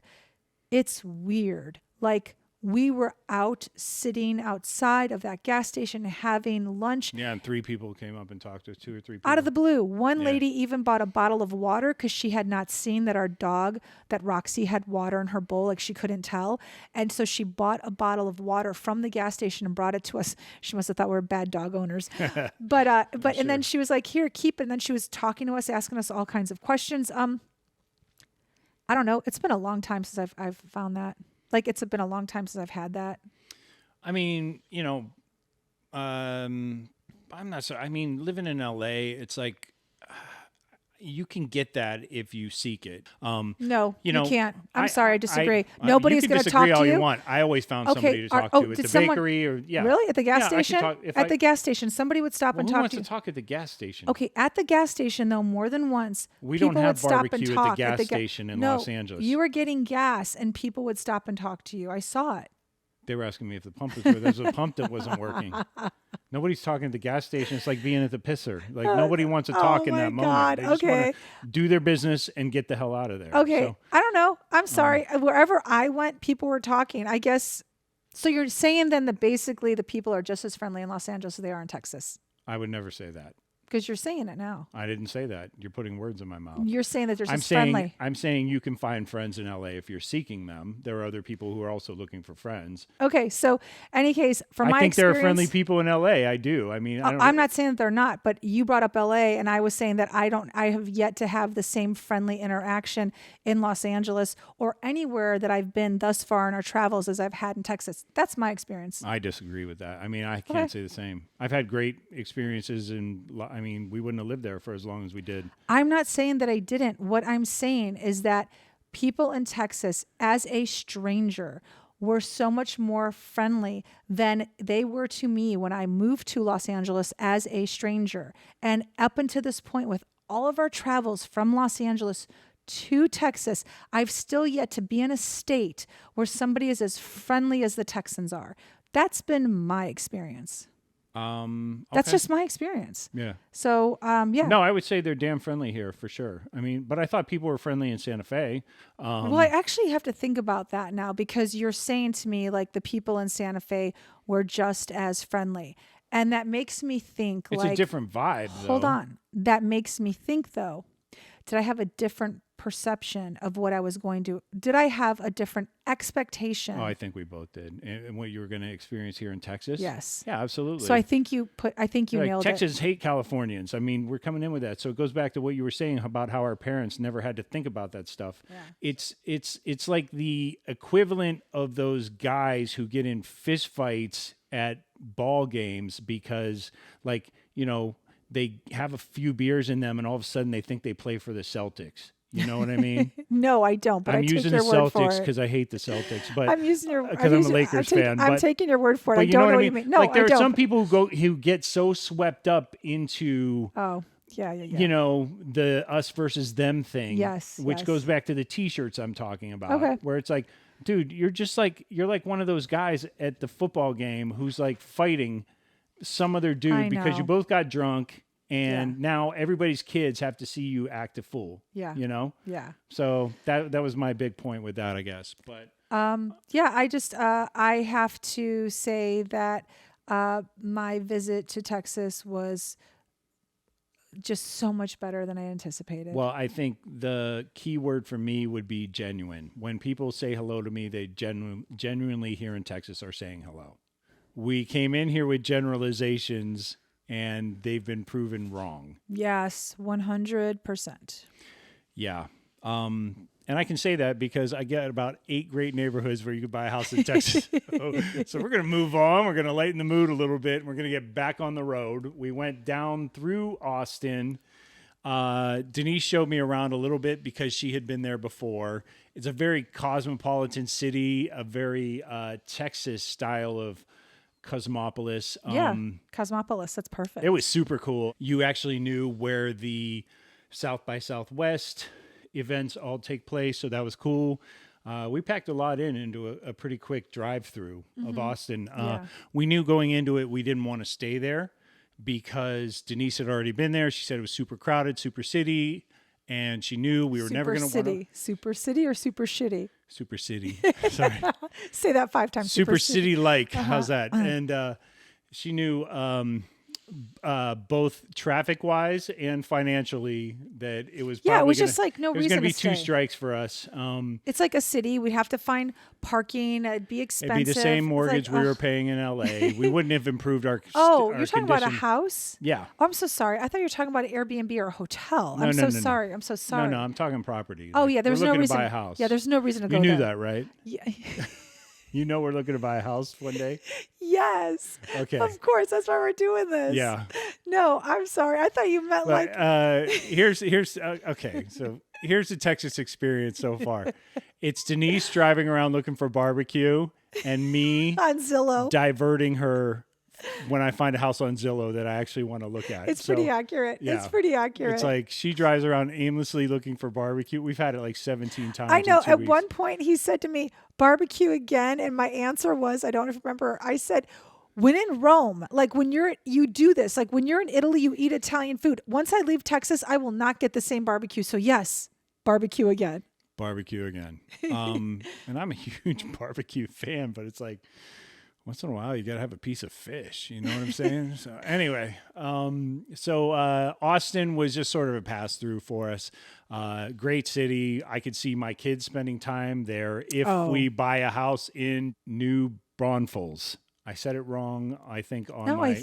No, but I was calling it New Bronzefell or something like that. It's New Braunfels. Okay. So our Airbnb was kick-ass. I did much better than the granny farmhouse in Roswell last episode. You did much better. I even took some videos. So again, check the Instagram. It was pretty cool. Yeah. And we actually stayed there for a couple days. We did. It actually our little condo, I Yep, guess it was a condo. Yeah. That little place that we booked actually had a back pathway where you could get to the Guadalupe River. So on Labor Day, we actually took a day off and we just sat out by the chairs and watched people float the river in front of us. It was great. That was much needed. It was so sweltering hot. The one thing we've left out of like a lot of these towns is like, it's just like, it's been like blistering. Humidity. I don't own nearly enough wicking shirts. Like I was wearing cotton the first 4 days here. What a mistake. Seriously. I walked in just sloppy, sweaty mess everywhere. But, yeah, it's very hot, and I don't know what I was thinking. I had no idea that Texas was so humid. I didn't know humidity existed in Texas. I actually thought Texas was dry. It's not a dry heat. Nope, not It's at all. not a dry heat. It's been so hard to breathe. Yep. we ended up staying there for a couple days, and then got a lay of the land. I actually went to check out a few areas. So in that corridor from Austin all the way down to San Antonio, there are a handful of places. We actually met when we were at Magnolia Table. There was a woman we met who was there with her daughter, and they live in Kyle, Texas, which we actually drove through. There's another little town outside Austin called Buda. Yeah. And which we really liked. It had a very cool like little downtown area. Then there was let me see, New Braunfels, and then Canyon Lake sits outside of there, which is like a resort area. It's got a dam, so it's some sort of reservoir. But people were swimming, boating, all that. I did a drive around. You were in your pajamas until I think 3:00 on Labor Day or something like that. Yep. 4:00. So Felt so So good. I actually went. I busted out the Zillow. Canyon Lake it's really it's sort of an eclectic group of houses. You have some old lake type cottages. You have some really big old houses, and then you have some brand new construction type houses. But one thing you'll find consistent with all those areas or all those houses is that you will definitely find deer in your front yard. Like I drove past a yard that must have been 12 deer sitting in there, an entire herd. Is it a herd? I don't know. Maybe. Yeah, you think I would know this. I actually like that area a lot. I got to say, it's worth a look, especially to anybody who wants to move to Texas. The one recommendation I would give is that, along the freeway, the highway, you have these service roads that'll run alongside them. So when you pull off on some of these towns, you think, wow, this place isn't nearly as cute as Buda. You're right. This place isn't nearly as cute as Buda, but don't be fooled. Just because you're seeing like a grocery store and Michael's and a Jiffy Lube and all this other stuff like lined up against the freeway, like that's not really the town. You have to get away from those service roads, and those service roads just feed the highway on either side. But the minute you split off from those and start heading toward, just do a search for like old ice cream stores or, old burger stands or whatever, or the town square, the town hall, or whatever you want to do a search for. Yeah. You're going to be really impressed with like some of these little towns. I mean, they're very like charming. Yes. And picturesque and all that. So, I know our friend that we're going to talk to hates Texas, but I found a lot to like in those little towns. Like that whole, I shouldn't say that whole, but we stopped, like San Marcos was there. There were a couple other places. And that whole stretch between Austin and San Antonio, I mean, if you can't afford a $1.2 million house in Austin. And who can? Right. Then, maybe one of these towns is worth a look for you because there's still... we're talking San Antonio is an hour and a half away. Austin maybe an hour 15 in the other direction.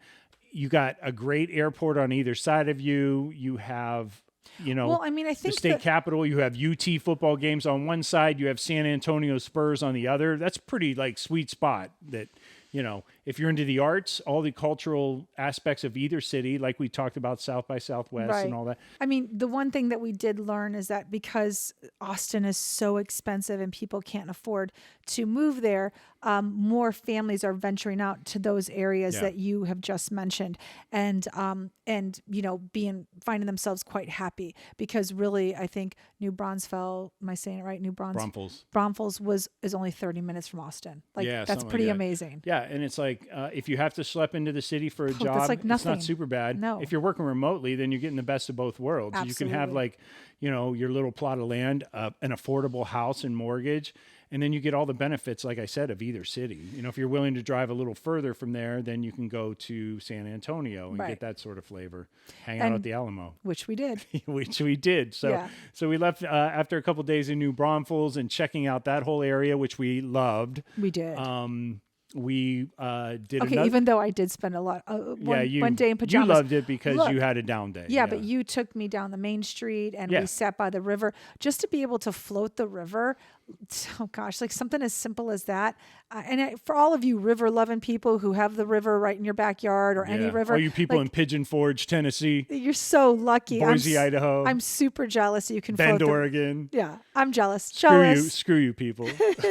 So for me, floating a river on a Tuesday seems like really luxurious. Yeah, for sure. So we did another little pass through in San Antonio. Again, we're not looking to move to a big city, but we had to check out the Alamo while we were there. And of we course. did. And we did. And then We did the river walk. and then we got a very mediocre deli sandwich, and we did the river walk. Yeah, the sandwich was really mediocre. And then we beat it out of there. At that point, it was time to get to Corpus Christi to see Parker Gordon, our oldest. Yes. And we talked a lot with her in one of our last episodes. Yeah, episode 8. Yeah, about her experience in Corpus Christi. Let's talk to Denise. What was your take? I really liked it. I did not know what to expect at all. I like San Padre Island, right? South Padre Island. Oh my God, South Padre Island. Okay, You just made up your own geographical location. Totally just made up your own resort. Padre Island. I think it's called. It's just Padre Yeah, Island. so I really liked Padre Island, And we could actually afford a house there. Zillowing again. Yeah. And what it is that Corpus Christi sits on the Gulf of Mexico, but the way the water sits in the bay, people can't swim there. The water doesn't really move. So you have to drive to what's called the island. And if you look on a map, it literally looks like a sandbar. And so that part sits beyond the bay and it sits on the Gulf. So the water is warmer, cleaner, just cleaner, yeah. nicer, and you're on white sand. So, what's not to like? Yeah. Like, honestly, I thought Corpus Christi was a cute little city. I don't know, like the area that we stayed in with our Airbnb was nice. It was across from a park. I just feel like Corpus Christi is super easy to get around. Literally, I mean, the whole town, you can hit the whole town in 20 minutes. Like you go east 20, right? You're at the water. Yeah, I'd say within a half an hour. North, easy. Yeah, you're at the for sure. north side 20. Yeah. Like it's 20 minutes. The airport, 20 minutes. Super easy town to get around. That was a plus for me. I definitely would consider moving there. If I can't move to Padre Island, then I want to see what my other options are. I like the Airbnb we stayed in. I just wasn't crazy about that area. The houses were too close together. I don't know. When I think Texas, I think land. So I want a little bit of property. I don't know if you can get it in a city like Corpus Christi. I'm not sure. The outskirts of Corpus Christi, like the north side, if I'm looking at a map correctly, seemed a little sketchy. But like any city, because remember, it's a city, there's going to be sketchy areas. So we're not talking like a little town with a little main street. It's a legit city. So a small city, but a city nonetheless. I liked it. My first choice would be to move to Padre Island if we were going to look at homes. It's a different vibe. It's Texas with a beach vibe. So it's Agreed. It's a different city than any of the other cities we've Agreed. visited. 100%. It does have a beach vibe. And with a beach vibe, it's very carefree. The one thing I like about Padre Island is that guys will just pull their pickup trucks right up to the shore and that's throw incredible. a couple PVC pipes out and slam them down into the sand. And then, they'll have 4 fishing rods going right there on the beach, Yeah, you can pull your car on the beach. It's pretty incredible. Yeah. If you live in Florida, this is no big deal. I'm sure it's no big deal if you live in like other beach towns, but in California you cannot do that. So for us it was a real treat to just pull our car right up to almost the shoreline. I really do think I could pull off the cowboy hat, open shirt, swimming trunks look. I think you could too. Okay. Anyway, I didn't expect you threw me for a loop. I was expecting a snarky comment. You got me. You got me by not getting me. Babe, do it. You know what? Do it tomorrow. You got me by not getting me. All right, enough. I'm going to get a cowboy hat for you. People are listening. And The you kids are going to listening. open up your shirt and you are going to walk around with swim Enough. shorts on tomorrow. All right, now I don't want to do it. I've taken all the fun out of it because it didn't shock you. So after our visit to Corpus Christi, we hightailed it up to Dallas. Neither of us had ever been in Dallas before. Mm-mm. It was an interesting visit. Huge city, lots of traffic. Oh, yeah. Lots of traffic, but it was pretty clean everywhere we went. Very. Like everywhere was clean. I was like, okay, something is happening right here. We got to go to Deep Ellum one night We did. It's like their hip area, their bars, nightclubs, restaurants. And we had a listener early on in our adventures that said you have to stop at Terry Dark's. Blacks. Terry Dark. Deep Ellum and Terry Black's. Totally. You're close though. It's not Terry Dark. It's Terry I know. Black. I just like stuck on a D. Terry Black's barbecue. Oh my God, this place was great. Did you like it? I did. I look, it's like one of the best barbecue places in Texas. The only thing for me, I like my sauce a little more sweet, so I'm probably more of a Kansas City style barbecue sauce girl, but the barbecue itself, meaning how the meat was prepared and everything else, was really delicious. Yeah, for sure. Yeah. What did we do the night before? I forget about that. I did laundry, remember? You did. Oh my God, it was so much laundry that I had to do at the hotel. That was super hot when you did that. So we ordered food in when we went to the hotel in Dallas, and then the next day we did Terry Black's in the evening for dinner, Terry Black's for barbecue, and then but Deep we got Ellum. to meet up with a family friend. We did. Who She goes goes to SMU. Yep, and sweetest girl, Aspen. Yep, we met up with Aspen and had lunch at Snuffers. And what area is that?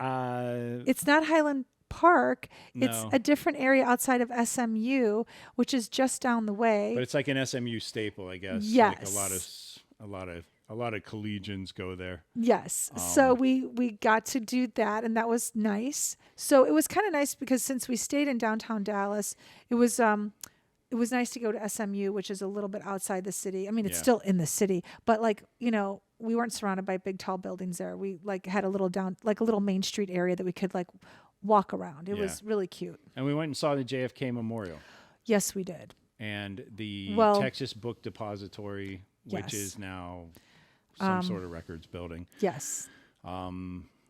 Speaking of death tour, That was visit number 2 on our death tour. Yeah. That one was really that one was humbling though, because it was like, wow, like what you know about him as the president. He was before your time or my time. Oh, yeah. But just to be there, like they have an X painted right on the asphalt Yep. where it happened. Yep. They have a white placard up in the second from the top window at the old book depository, which is now a museum. So you can see where. So you can see allegedly where Lee Harvey Oswald fired his shot. The grassy knoll is right there, so you can stand on the grassy knoll. There are all sorts of, it's Dealey Plaza, something Yep. like that. DEALY? Yeah. LEY or LY? Sorry. Yeah. Just, I mean, like 2-3 blocks of monuments. It's pretty intense actually when you're standing there. You know? Because you have read about it in history books, you've seen documentaries about it, and then you're standing there. Yeah. And then you're seeing how far the window is from where he was actually shot. Right. Then all those stories in your head, was there a second shooter? Was there, where the angle hit his body? Right. Like all of that, and you're actually physically seeing it. Yeah.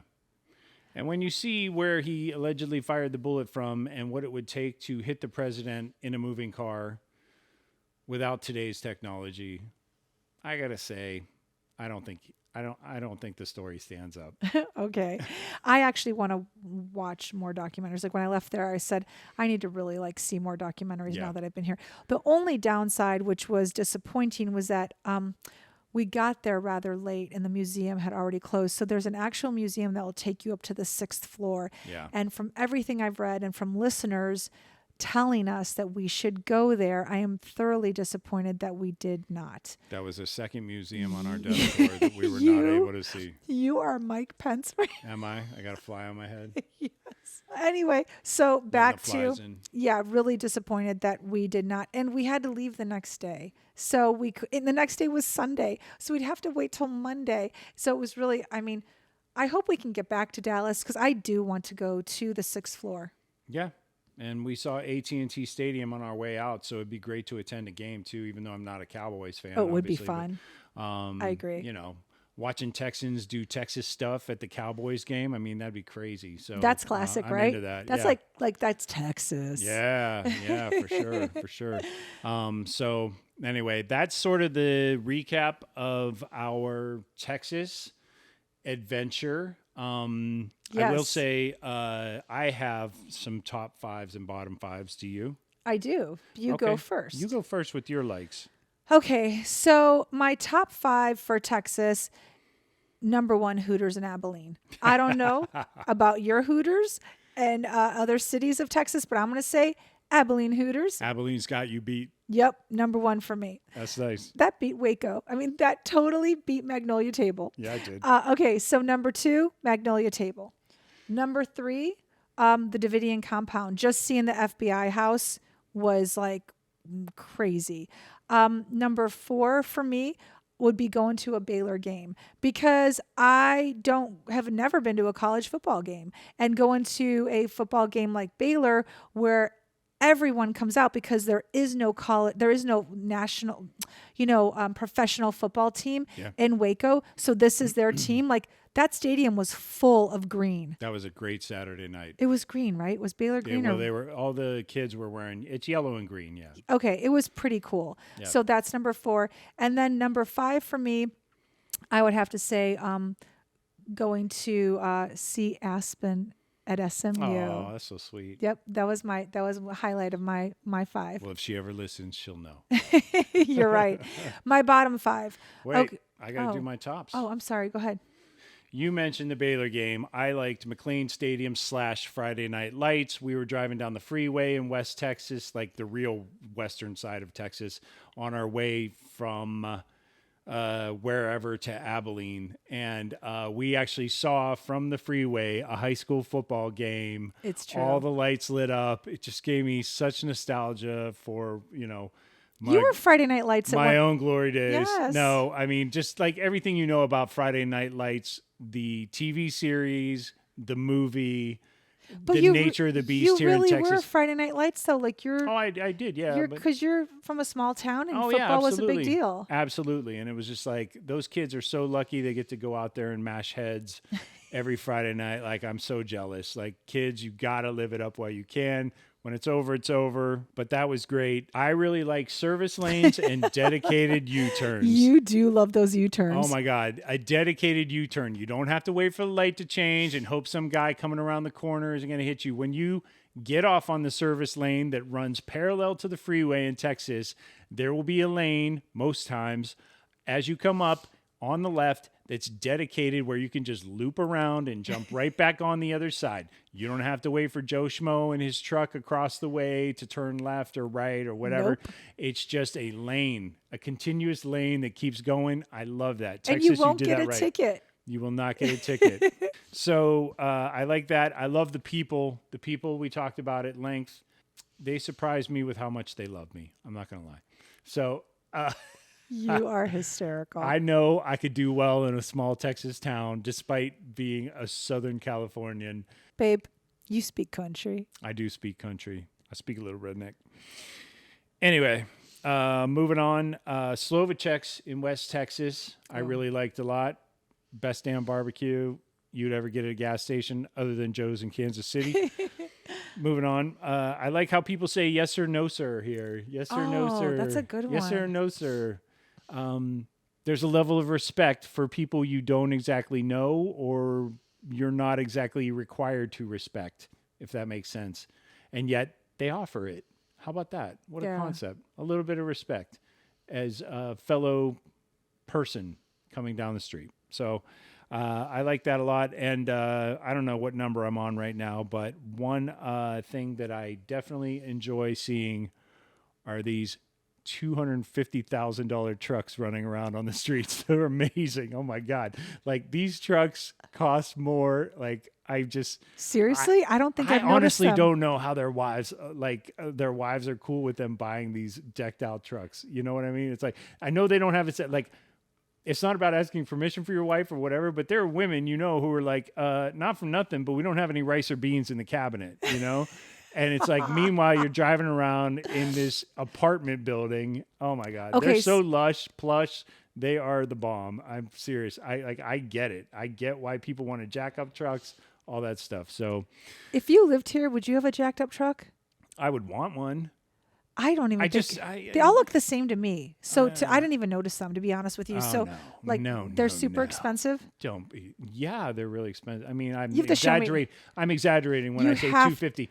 but I know. they're six figures. All right, you have to show me a 6-figure pickup truck because I swear to God, they all Oh my look the God, same. throw up a stick. Seriously, they're all around you. Are you serious? Yeah, I'm dead How serious. could you not show me? Oh my God. How could you not show me? Well, because I want to buy one and I don't want you to know how much they cost. Anyway, you can go on with your dyslexia now. You can go on with your dislikes now. My dislikes. Okay, so my first dislike, that the drivers in Texas are crazy. They nuts. drive like 90 miles an hour in the slow lane. Like, I mean, honestly, my daughter was telling us about it and I just didn't believe her. I don't understand it. I'm a fast driver and I had to pull off because 85 wasn't fast enough for some people and a 60 already. So that was a major dislike. Yep. The humidity, I can't handle the humidity. I didn't realize how humid it was here. That was very challenging. I don't like the humidity. So that's a number 2. Number 3, I don't like that Corpus Christi is an airport that doesn't have nonstop flights. Well, it does if you want to go to San Antonio. They call themselves an international airport. And yes, they do fly internationally, but you have to stop 3 different cities just to get to New York. Yeah, I don't think that qualifies as internationally. No. Another dislike I have. I actually don't know, if you want to be honest. It's okay. I know mean, you really liked it. I don't want to go into politics. There are things Yeah, we already did that. We beat that horse. I don't have another dislike. Like, I really don't. Okay. Yeah, that's it. Those are my dislikes. And I only had 3 of them. Okay, good. Well, that's good. I have 5. So Go right ahead. let's go. Let's start out with the mosquitoes. Oh, They are like that's such a good one. Oh, they're I like wish I had that hornets. one. Like in Corpus Christi, I could not walk the dog without 7 welts. You They know, were the worst. They're aggressive. They're twice the size of California mosquitoes. that's a really good one. Can I- Everything really is bigger in Texas, and the mosquitoes hit you like it's like, you know. You know, like back in the 70s where they had those bee movies where people would get swarmed by bees covered from head to toe and Yeah. would walk with like bees all over them. That's how it was with mosquitoes in That Texas. was me unloading a bag from our van. Yep, Yeah. me too. God, that's a good one. I wish I had taken that one. Yeah. You should hate speed bumps, by the way. You should really Why hate don't you speed just bumps. stick to your dislikes? To be continued. You should really hate speed bumps. Go. I hate Corpus Christi roads because they have so many potholes in them. It's impossible to keep your car straight with one hand. It's nuts. It's like, seriously, somebody like in a state this size, you would think they would be able to dig up some asphalt somewhere and apply it to these streets. It's a joke. The Corpus Christi streets are nuts. The other thing I would say is, keeping it in Corpus Christi for a second, your coffee scene sucks. I'm sorry. I don't know how anybody outside of walking distance from downtown gets caffeinated in the morning. How are you people thriving? Like, how do you get up in the morning and go and do your job? Like, is everybody just drinking Red Bull in this state because it's so humid? I don't understand. I could not find a good coffee within 4 miles of our house. Oh, okay. That's brutal. That's long. Like from our Airbnb. That was pretty brutal. Yeah. So, not a fan of the coffee scene. That's like 3 or 4 now, right? I think that's 4. That's 4. Okay. So here's my least favorite thing about Texas. McLean Stadium, Baylor University. I like both those things. Don't get me wrong. Your DJ and your band leader need to stop this ugly civil war against each other.